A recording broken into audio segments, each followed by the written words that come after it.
Hello? Above the earth. Oh, hello. Yes.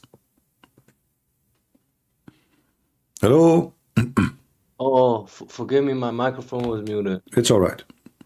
Shalom Aleichem to you. Shalom, my friend. How are you doing?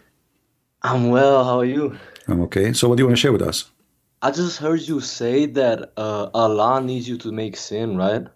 I did not say that. This is what the hadith is saying. Oh, my bad. Forgive me. Yeah, this is what Muhammad said. If you don't commit sin, Allah will destroy you. And he will replace you. Isn't that totally fallen angel behavior? Like, fallen angels require you to do sin because they feed off that kind of energy, don't they? Well, you see, I will make it like you are close to describe it, but I will make it more clear. In the Middle East, if there is a woman, she have a bad reputation. She is a prostitute. She live in a building. She start making rumors about all the neighbors' women that they are prostitute too. Do you know why? Why? So she will not be the only whore. Oh, so she badmouth. Yeah, she badmouth everybody.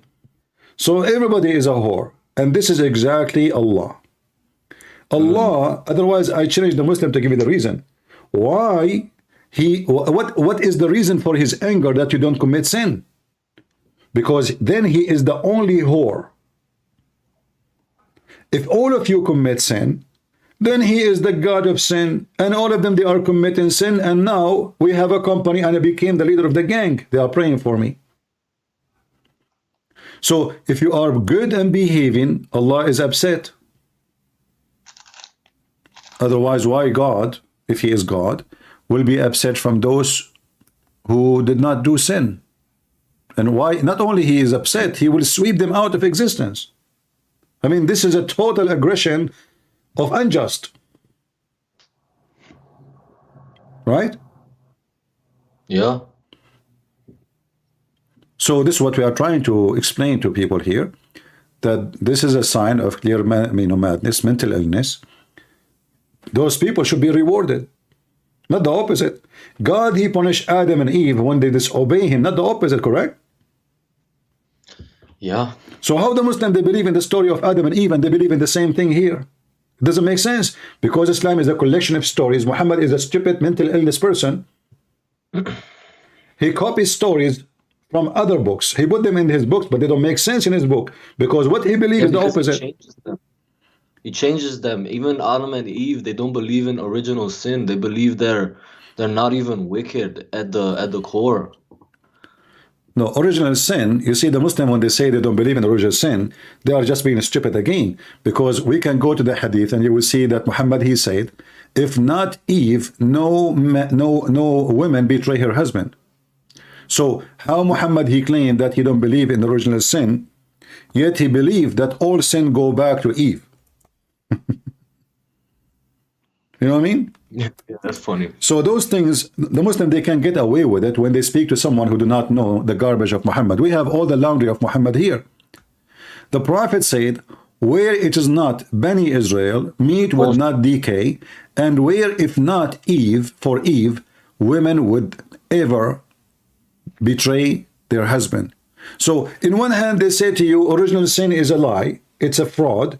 And then now Muhammad going back with original sin, not even to Adam. He blamed the women. He blamed all ugly stuff in the world for two, either Jews or women. And the women's sin go back to Eve.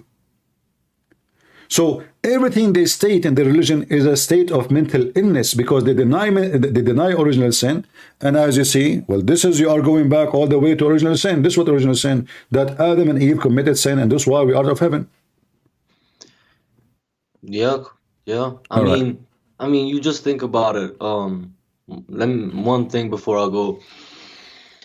When you're saved, you're sealed by the Holy Spirit. But what is there when you're not in the Holy Spirit? There's the influence of any other spirit, and any other spirit that is not the Holy Spirit is a bad spirit, and it's gonna lead you to confusion. This is confusion.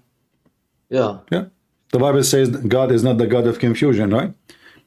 You can be infected by confusion. God can confuse the enemy, like to reach, like let's say the Muslims coming to kill me, he can use them, take them to different place. But he is not the one who mislead you from belief. He is not the one who will misguide you. He is not the one who will deceive you, so you will not believe in him. But the God of Islam in the Quran, he is the deceiver, you know, the one who Allah deceived, no guidance for him, the Quran says. The greatest of deceivers. He is, yeah. But here you see, actually, we don't believe in Allah exists anyway. But we believe that Satan exists.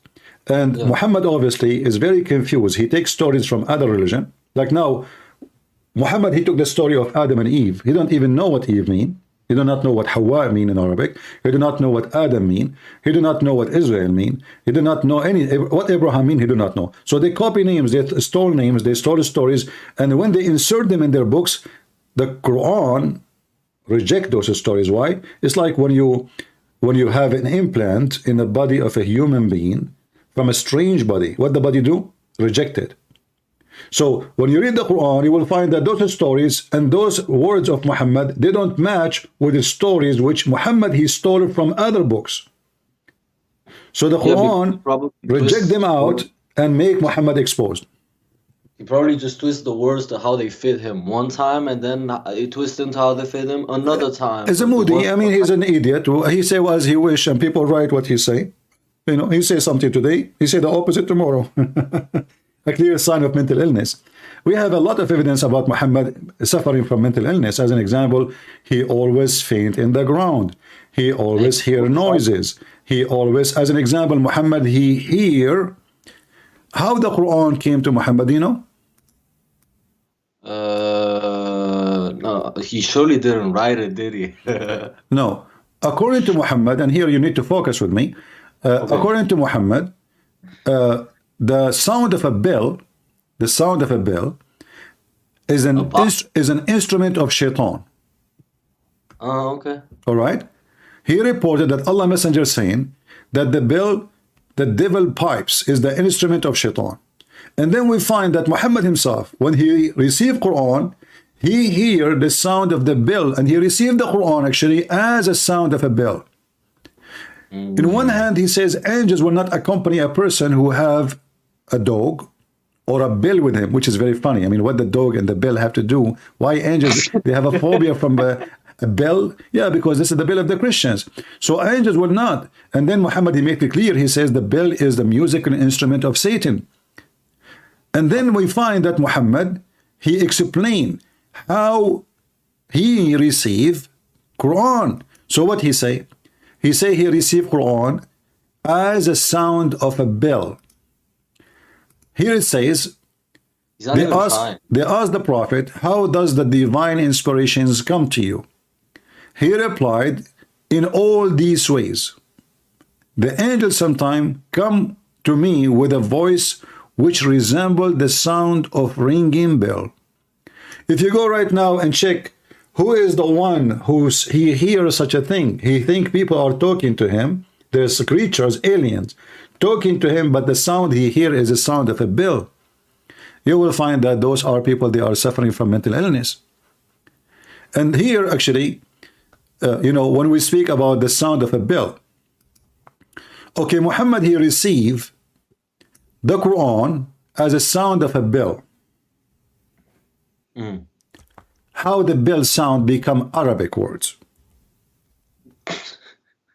I'm serious. How you know, like you gave me a chapter in a bell sound, ding dong, ding dong, ding dong. Okay, so now I received the ding dong, and now I'm going to put it in my book. The Quran says Allah never sent a messenger except he speak in the tongue of his people. Well, is the tongue of the people at that time is the sound of the bell? No, because he sent it through the messenger, prophet, Google Translate, peace be upon him. Yeah, maybe. All right, my friend. Thank you for calling. Thank you. All right, take care. So imagine here another sign of mental illness. Muhammad, he received Quran. Okay, no problem. The Quran just came to Muhammad. But isn't this is contradiction for what the Quran is saying? Allah will never speak to any nation except in the tongue of their own. And he, the Prophet himself, he have to be from them speaking their language. Is that the language of the Arab at that time? They speak jungle bells, like when they walk in the street, they sing jungle bells, or maybe their language was inspired by Big Ben, maybe.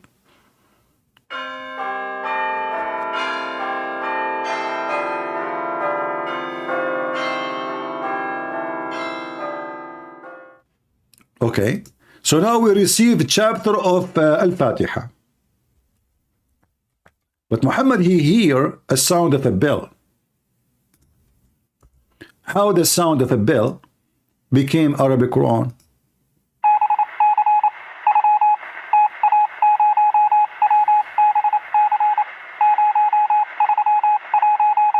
I mean, who is the stupid here?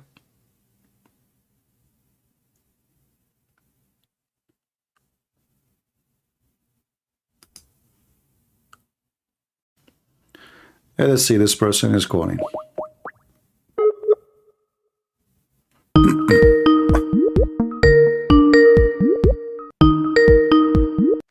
Start from there. Hello? It's like a home deep. Hello. Yes, my friend, you are live on air. Go ahead. Okay, so look, hello, CP. I'm a Christian. I want to ask you about the Quran. All right. One thing, you know. Yes. So can you go to Surah 2? But before you ask me the question, what do you think about Muhammad? I think Muhammad is a false prophet. I All don't right. know. He's So, okay. Yes. So, what the question? The question, like, I don't know. I started learning Arabic, you know, from your other account, Okay. and I found like if you look at Surah 2, verse 8. I'm sorry, 9.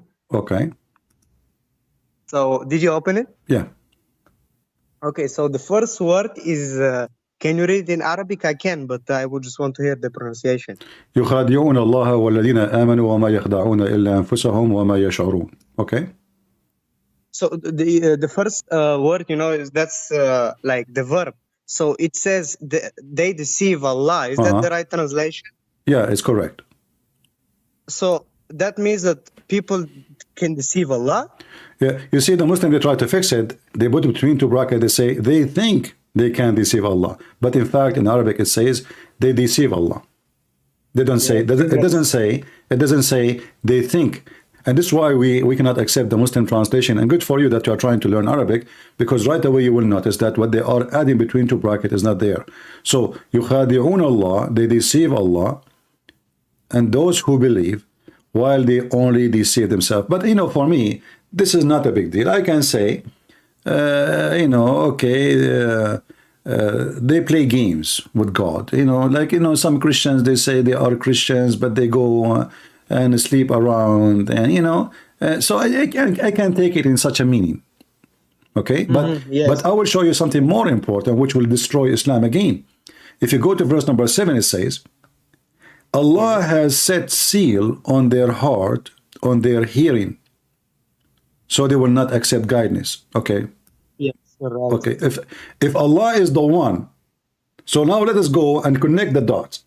So they are trying to deceive Allah, but why? Because Allah he set a seal on them, so they cannot believe, they cannot hear, they cannot understand, they cannot follow, they cannot see the guidance. So it is the fault of who? Is it the fault of Allah or the fault of those people? The fault of Allah. Exactly, because if you are the one who close my heart so I cannot see, close my eyes I cannot see, close my ears I cannot hear, then how in the world you blame me for being blind or deaf if you are the one who caused me to be so? Yes. And even you said, you know, before I was watching, you know, I'm watching the live, and you opened like, I don't remember which chapter, and it was verse 56, you know, that every creation has to worship Allah. Yeah, right? Al-insa wal jinn illa ya'budu, yeah. Yes, but this is chapter 51. Yes, thank you. Does prostration mean worshipping? In Arabic, it says ya'budun, not prostrating. Ya'budun mean to worship. Doesn't say prostrate. Yeah, but I mean, prostrate is sujood, you know. Yes, yes, but it's prostrating, like worshipping, because Yes, it is. Prostrate, when you prostrate yourself, that's why the Muslims, when they pray, they bow down. This is the prostrate. But didn't Allah tell the angels to prostrate to Exactly, Adam? which doesn't make sense because, first of all, according to the Quran, the angels are a bunch of liars, are not trustworthy, and they accuse Adam falsely. Secondly, he punished them by what? He proved that they are ignorant by teaching Adam all the names, and he told the angels to tell him the names. They could not tell the names, and that proved that he is God and they are nobody and they are liars. So the story is stupid, because if I tell you what the name of my cat and you do not know, but I am the one who gave a name to my cat, how in the world that make me prove to prove that I am God? Because I know the name which I gave to the cat. In the top of that, ordering the angels to bow down to a man, this is the first paganism act, because I thought, Muslim they claim, that you should only bow down to Allah, and it turned to be that the first one who started practicing bowing down to non-God, to a man, it was Allah himself, to the point he commanded even the angels to bow down. And why was like, I know that I've heard, I'm not sure, I've not read the entire Quran, but I've heard that Shaitan should bow down too, but is that right? But the thing is that he said only to the angels. I'm not sure. He said to the angels, Shaitan in Islam is not an angel, he is a genie. Yes. So even the command is wrong, because if you command the angels to bow down, why you are upset from Satan for not bowing down? And you see, if the Muslim believe that Satan is a fallen angel, like in Christianity, then we can say, okay, you know, he's a fallen angel. But no, according to Islam, he is from different creation. He is not an angel. He is made from fire, and he is a genie, and his name is Shaitan or Iblis, which means he's the first Shaitan. And then if you ask the Muslims, okay, where do you get the word Iblis from? How come Allah is copying the word Iblis? You can go right now and search in Google, where is the word Iblis coming from? And then you will find that the Quran is just a silly book, because how you claim that this is a book made by Allah coming from heaven, and then the name of their Iblis, Biblos, is coming from the Greek language. Yes, that's right. So how Allah is copying the Greek language to call the first creature who disobey him? Yes, yeah, that's true. But Muslims like to close their eyes. And can I tell you one other thing? Can I go after it? I'll leave you. All right. Okay. So if you look at verse 4 from the same chapter, chapter number 2. Okay. That's what I think. You can correct me in this one. And those who believe in what has been sent down to you, and in what has sent down before you, and who has confidence in their hereafter, those are on guidance of their Lord, and those are the anyway, you know. So it says that the people that believe in what has been sent down before Muhammad and the revelation of Muhammad are on guidance of their Lord, and have assurance in the hereafter. They have confidence in the hereafter. But Muslims don't believe in the Bible, and we Christians don't believe in the Quran. That means that nobody has guidance from their Lord, and nobody has well, not only this, the Muslim, they don't have, okay, as long as they don't believe in the Bible, they claim that the Bible does not exist, right? So the verse here is a condition that you have to believe in what is sent before you in order to be saved. But the Muslim, they keep saying that the Bible is not exist, the true Torah does not exist, the gospel does not exist. So how you can accomplish the mission to be saved if you cannot find the original book so you can believe in the book? This is another stupid mistake in the Quran. In the same time, by the way, like if you go, just to show you how this is, stupid book work. If you go to verse number 1, Alif Lam Mim. Okay, what does that mean? The Muslim, they put in English there, these letters, one of the miracles of the Quran, none but Allah alone knows their meaning. Look at this. How this is a miracle if they are letters in Arabic. Arabic letters, they are miracles. Then you go to the verse after it says, this book were approved, there is no doubt. Okay, what do you mean? The verse just before it, nobody knows what it means. Oh yeah. How there is no doubt about it, and you just say the verse before it, only Allah know what they mean. A book, have no doubt on it, is a book which is explained very clear, to the point we have no doubt about anything in it. And then you will find that in the same book, it says that people cannot understand the Quran, they cannot follow the Quran, because Allah, He made those people sick. And not only those who don't believe in Islam. If you go to chapter number 3 or even 5, you will find something very funny. The Quran said, Allah Himself describing His book that it is a book full of flaws, to the point nobody understand what it's mean save Allah. Here it says, if you go to chapter 3 verse number 7, it says this is a book sent down entirely clear. Okay, yes. It's entirely clear, but the same verse says, and there is verses in the book, in this book, nobody knows what they mean save Allah, and those who they have a sickness in their heart, they will use it for a trial.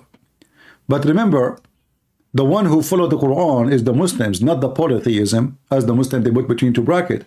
A Christian cannot be infected by this, because simply we don't believe in this garbage. Those verses will impact somebody. He followed the Quran, he believed in the Quran. So now the Quran itself saying, this is a book, it's so clear, in the first line.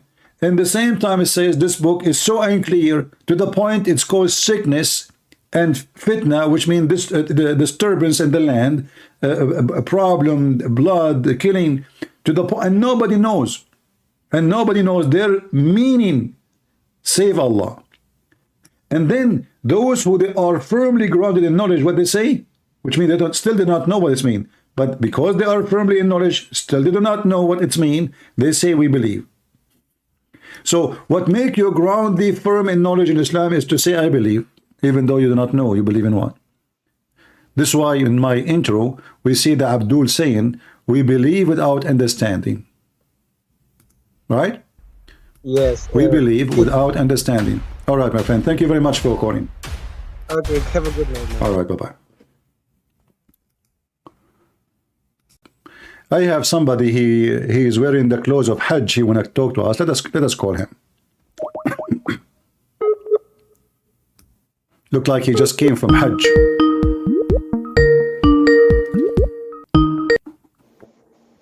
Hello? Yes, my friend, you are live on air. Are you a Muslim? Hello? Hello, can you hear me? I hear you. Are you a Muslim? First of all, my name is Salman. I watched a lot of videos of you. I really enjoyed them. Okay. But I see you have a picture of you in the Hajj. Yeah. So you went to Hajj? Yep. So why you are enjoying my videos if you are a Muslim? I am not a Muslim now. Oh, you left Islam? Yep. Oh, okay. Why you left Islam? Don't you want to have an endless penis? Can you repeat that again? Don't you like to have an endless penis as a prophet of Allah, he promised you? I left Islam since like 4 years or 3 years now. So before you start listening to me or after? Excuse me? You left Islam before start listening to me or after? Oh, before. Oh, okay. So I have no credit. That's sad. Oh, no problem. Anyway, I'm happy for you. So, but why you left Islam? There are billions of reasons. Like, it was in quarantine time. Okay. I had a lot of free times, so I could think more. Before that, there was no quarantine, and most of my day were like full. I had everything to do. Like, I was in school. I came here and had to do stuff. Didn't have that much time to think and question things. Mm-hmm. In quarantine, I really started to question things deeply, like scientifically, philosophically, in points of moral points, everything. the more I questioned, the more I realized it just crumbles from every point of view, like from morality and from scientific point of view, Okay. from everything. What is the most point you think it was a reason for you to abandon Islam? My father was most of his life working outside the country. He was Okay. always traveling outside, and when the quarantine time came, Okay. he usually used to visit our house from once a year. Okay. And when he came, it was like one or 2 weeks like that. And when he visited, almost every time, like he had a problem with my mother. Like they always discussed and sometimes even beat her. And when the quarantine time came, and he was in our house, I knew it was gonna be a bad thing. It was gonna, it was not gonna be good. Why? Because I knew him very well. I knew that if we are staying, and my father is staying so much longer with my mother, it's gonna be very bad. Like you mean they start fighting? You mean? Yep. Oh, okay. All right. Like You don't have to give me like personal details. So, what is the most striking reason for you to decide that Islam, like you mentioned that scientifically is wrong, morally is wrong, but what is the most important? You think it was like the point where you said to yourself, that's it. I didn't really question it until my father really just came up with hadiths to what it's called, to justify his points on beating my mom or just doing whatever he did. Like he used to beat my mom. If I didn't separate them, it would be very worse. Even my mom could be dead. Sorry to hear that. The other day he came and gave so many hadiths to justify his points. And he said, "Do you believe in this? You're a Muslim, right? This is your prophet." He said in this hadith that if a man says to his woman, "You should hold this thing and hold it like forever," she should hold it for like forever. And a very absurd thing. Not only that, the hadith says if a man he told his wife to lick his buzz, she should lick it, and she will not do enough to her husband. Yeah.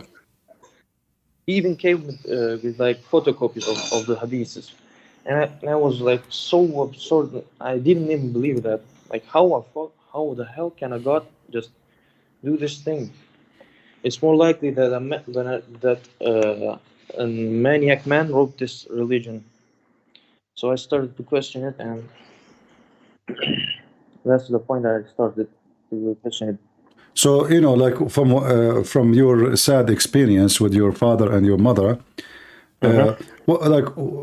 what do you think about Christianity, that the Messiah, he commanded the man to love his wife the same as the Messiah, he gave himself to the church, which means in Christianity, the women, she become equal to the church. And there's no way a Christian man, he would disrespect the church, but his duty is to give himself. So it is a relationship of unity, like the man, he leave his parents, the Bible says, and he become echad with his wife. Echad, which is the same word Muhammad, he copied from the Bible. They say ahad, which means unity. So the man and the women, they become unity. So if a man disrespect his wife, he disrespect himself, because they are unity. And if the woman disrespect her husband, she disrespect herself, because they are a unity. So what do you think about comparing between both? Your mother life with my, I feel sorry for her, and your dad, and the way Christianity teach the man to treat his wife. Like for almost a year, I've been considering to believe in Christianity. Like it's very hard to not believe in a God or not be in a community or in a religion. Okay. It's really, really tough. Like I have really tried to believe in Christianity. I even tried to visit a church. I live in Turkey, by the way. You don't have to give details. and what it's called. Yeah, I really try to know more about the Christian religion and that stuff. But like, If you have any questions you would like to learn from me, I will be happy to help you. But anyway, like, what do you like to say to us? People are listening, and I'm happy really that you decide to come out of Islam. What about your mom? my mom and my entire family they're still Muslims. They think I'm still a Muslim. They think I'm a Muslim and I don't just pray. They think I'm lazy. Yeah, they're all still Muslims. Do you speak? Did you speak to your mom about why Islam? Do you think it's not good or something? Not so much, but I just tell her like, do you see like a man what can do this, and you don't believe in them, you don't accept them. You've gone to church, to court. You did not go to a scholar to solve between you both. You have gone to scholar for like past 10 times, and scholar did not do anything. Justified every time my father. So my mom, she gone to a court and she solved it there. Like, if she herself really believed in the religion, she would still go to a scholar. But she even doesn't believe in her heart, but doesn't have the courage to question the religion and say the stuff. By the way, I'm sorry if I sound like kind of weird, because it's the first time I speak English, and no problem. Like this. No problem. Don't worry about it. You know, English is not my first language too. Well, I don't know. What do you like to share with people here? Like, you're calling me, and I don't want to push you toward the Christianity. But if you like to know anything about Christianity, I will be happy to answer you. Yeah, I really try to believe, but I can't. Like, why? What is the problem with Christianity? You think the reason you could not believe? Like, when I was Muslim, okay, the Christianity always was like, they just changed always the stuff. It's very corrupt. Why you think so? No, I don't think so. I was always called like this. Okay. Always heard it like this. They in Islam, you know, like, they don't take any religion seriously except Islam. Like, always say Buddhists, they are stupid. They pray to stones. And but Jews, don't the Muslims kiss stones? Excuse me? Don't the Muslims kiss stones themselves? Yeah. So if the Buddhists are stupid because they kiss stones, how Muslims explain kissing stones? Why Muhammad he kissed the stones? In Islam, you even have like pagan stuff in Islam. A lot of pagan things. Oh, the Kaaba itself is a pagan. All the rituals, Safa, Al-Marwa, throwing rocks at the house of Satan, all of those are from the pagan era before Islam. Yeah, Muhammad, he just adopt everything. Going around Tawaf, you know, Tawaf. I don't know if you know the hadith. There's a hadith saying that a Muslim man, he says, before Islam, we look in the desert to find a rock. If we find a good rock, we put it in the middle and we do Tawaf. We go around it. If we could not find a stone which is good to do Tawaf around it, we make we milk a sheep, and we mix the milk with dirt and we make a rock, and then we go to do Tawaf around it. So this is exactly what the Arab used to do before Islam. They used to go around the Kaaba. The Kaaba have many idols, and the Muslims go around it. Yeah, exactly. Even like a lot of stuff also came from the previous pagan culture. All of it. As an example, cutting the hand of a thief. This is what the Arab used to do as pagan. A crucifixion. This is from the Roman, the pagan Roman. Crucifixion, you know, as a punishment. You will find that the Quran, Allah claimed that the crucifixion is a punishment from him. But all of us, we knew that this is cannot be from him. everything Muhammad he did is a theft from somebody else. Like stoning to death, he took it from the Jews. Crucifixion, he took it from the Roman. Cutting hands, he took it from the pagan Arab before Islam. And he took it wrong always. And the Islamic calendar, he took it from the pagan too. But Muhammad, he screwed it up because he said that you know, there's something it's called a nasi, or like when you you know, because the Islamic calendar is a moon calendar, so the moon calendar, it's short, correct? Mm-hmm. So what the people who practice or let us say follow the calendar, the moon calendar, in order to fix the wrong of it, they have to add days at the end of the year. To do what? To fix it, because simply it's not correct. So Muhammad, he claimed suddenly, for no reason, which is proven again that Muhammad is a false man and he is not a prophet of God. He claimed that the correction of the calendar by adding days is from the kuffar, which is true. It is from the pagan. But it's the right thing to do. So if you go to chapter 9, verse number 37, it says that postponing of a sacred month, because they have to add days, is in addition to this belief. So since then, Muhammadan, they don't have a good calendar. Why? Because now we cannot fix the calendar. This is why you will see a Muslim, he fasts in Ramadan, but Ramadan can be in January, correct? It can be in July. It can be in August. Is that true? Can be any month. Yep. Because it keep moving. Why? Because the stupid Muhammad, he decided to destroy the calendar, which is not a perfect calendar, but they knew how to correct it. They are copying what the Jews they do. So they add days to the end of the year to fix it. What Muhammad he does? He said, don't add days, don't post upon those occasions, because this is from the kuffar and we should not follow it. And now the month which is called Ramadan, which means the month of being thirsty, it should be happen in the middle of the summer.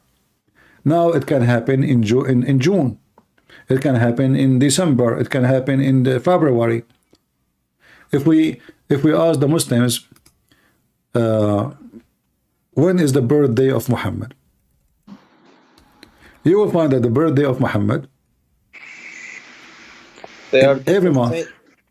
Different kind of answers. No exact year. Actually, in fact, sometimes the birthday of Muhammad can happen twice in the same week, the same year. In the same year, you can celebrate the birthday of Muhammad twice. Why? Because the stupid Muhammad he decided to destroy the calculation of the Islamic calendar. And since then, the birthday of Muhammad, it doesn't occur in a certain month no more.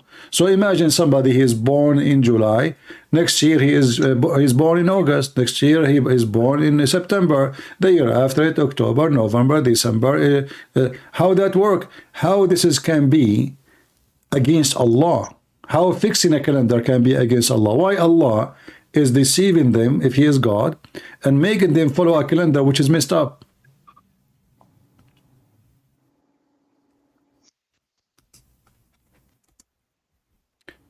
Do you have any Muslim scholar can join us and debate me? Do you know anybody? The strongest scholar I knew, my father, my uncle, single one of them, they are really religious Muslims, but they don't speak English, or I don't talk with them. What language you speak? Turkish? No, we are Persians, by the way. Oh, okay. Even if they could talk, I'm not really having a good relationship with them. I see. I understand. I understand. This is the Prophet Muhammad. I'm showing the screen. Prophet Muhammad birthday, 2024, 2025, 2026. Okay. In 2024, it is September 16. In 2025, it is September 5th. And it is in September 7. And then in 2026, it's August 25th. And the list goes on. How Muhammad's birthday can be all over the place? Simply because Muhammad decided to do this. He decided to mess up the calendar, claiming his God told him that fixing the calendar is from the devil, which is absolutely false. What is going to hurt God that somebody is doing the right thing by fixing a calendar? It's just completely absurd. Yeah. Like Qibla, like let's say you live in the opposite of the world, opposite side of the Mecca. How and what direction are you praying to God? Like You cannot pray to Or Mecca even because if- the earth isn't a flat. You know, the earth. If the earth is a flat, then I can say, okay, maybe we have direction to somewhere. Like, you know, the Jews, they pray in the direction of Jerusalem when they go to fight, but they are fighting like in the a few miles away from the city. But to pray, and you are living in Australia or living in even in Turkey, you are hundreds, thousands of miles away. It's impossible to face Mecca because the earth is not flat. Exactly, it's just an old age religion. They believed in the earth was flat, and they Yeah, in fact, the Quran says it clearly in the chapter of An-Nazi'at. It says, وَالْأَرْضُ بَعْدَ ذَلِكَ دَحَاهَا. Allah, He made the earth flat. The earth, He made it a bisat in different verse. Bisat, carpet, flat. You know? A firash, a bed. You know? So there's tons of verses in the Quran making clear explanation that the earth is a flat. Chapter 2, verse number 22. You know? Chapter 51, verse number 48. All of them, they say, Allah, He made the earth as a bed for you, flat. And the earth, the sky is a canopy, is a building, and a roof, which is absolutely false. Roof from what? Like, is the sky is a roof for the earth, like maybe the atmosphere? No. A roof where you cannot get out, as the Quran says, that when the genie, they try to spy at Allah, Allah will show them by stars. This is the roof, a guarded roof. Muhammad definitely thought that the sky was a solid thing, like it was about to fall, but Allah is always holding it. They thought like it was a blue solid thing, always about to fall on earth. Yeah. Well, I'm happy that you left Islam, my friend, and if you have a question in the future about the Bible, I will be happy to help you. Yeah, I really try to look up for Christianity, and what should I do? How should I start? Well, you can start reading the Bible and try to understand the character of Jesus, who is the Messiah, what He wants from us, what His wisdom, what His word is about, how He can improve my life. You know, the point of becoming a believer in something is to believe first that my belief will help me to be a better person, right? To improve me. And then there's other things in the belief, like there is salvation, there is you go and live with the Lord eternity. But the first thing is, the most important, does that belief improve my life and make me a better person or a worse person? A person convert to Islam second day, he want to do jihad, he want to kill his neighbor. A person, he become a Christian, what he will do? Let us say you become an extreme Christian. An extreme Christian is a monk. He served the word. He loved the word. He gave his life to the word. So an extreme Muslim is a killer, is a criminal, is someone, in fact, there's no extreme Muslim, there's no extreme Christian, either Christian or not Christian, either Muslim or not Muslim. So a true Muslim is someone who followed the steps of Muhammad. He killed his neighbor, he raped his wife, he kidnapped his daughters. A true Christian is someone, he says, love your enemy, bless those who curse you. So we need to look first to see if Christ make us a better people. Jesus himself, and we as a Christian, we worship him as God. He did wash the feet of his disciples. Okay, why Jesus washed the feet?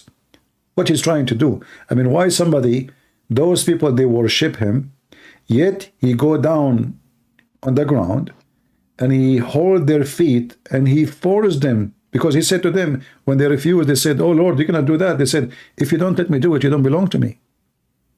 And he explained why. He said, if you cannot be a servant, you cannot be a master. So when we read and we learn from the Messiah, we learn many things. We learn how to be humble, how to be beautiful, how to be merciful, how to be loving, and how to be strong. All those things together, when they are exist in a person, regardless if it's a male or a female, will make your life like a jewel. You will become like a jewel, a shiny jewel between your people, because you will be unique. You are great because you are humble, not because you are so proud. You are strong because you are so kind, not because you are arrogant and criminal. And this is what the Messiah will give to your life. And then you will find salvation with him, because this is the promise of the Messiah as Lord, as Savior. Whoever believe in me and die, he will live, the Messiah said. And I believe every word he said. This week, I will visit a church, and I will talk to the priests of there, and I will try to learn as much as I can in this religion. I will even buy a thick Bible. Really consider it. Well, I will be happy to hear from you. Anytime you have a question, you can call me. All right? Yeah, thank you very much, man. And I really enjoyed your videos and your debates. You are welcome, and I hope you are taking notes. Same time, when you try to read the Bible, try not to read as a reader. Try to live the story. Like, try to imagine the story, not only read words, because words just empty. Unless you go in the story, then you live the story, and then you will understand it and live it, and you will enjoy it.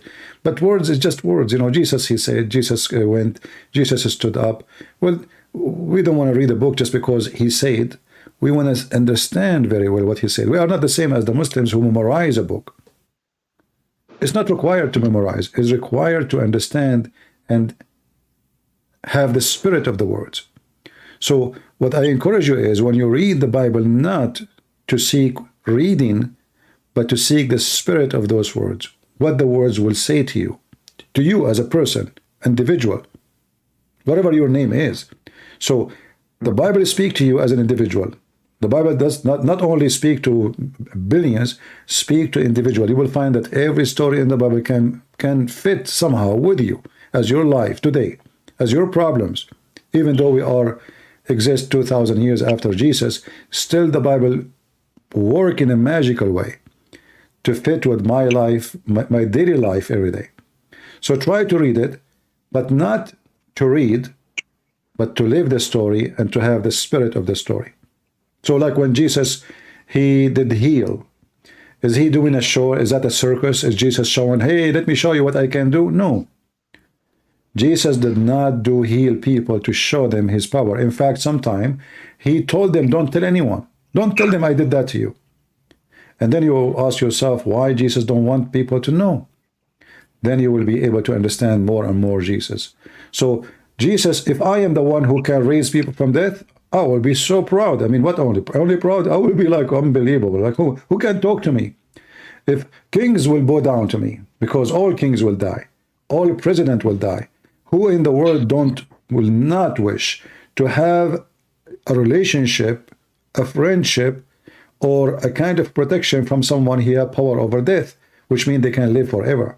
So Jesus, he raised people from death, yet he is very humble and he is washing feet. Jesus make the blind see, yet he don't take money, he don't get paid, he don't ask for anything for himself. Jesus, he make a person who cannot walk by just say, carry your bed and walk. The man, he carry his bed and walk. The Bible says that there's nobody can count even the miracles of Jesus.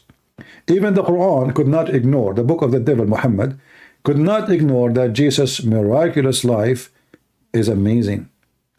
All of those miracles, they want to tell us what about Jesus? What is the purpose of those miracles? It's just to tell us that Jesus, he can do things nobody do?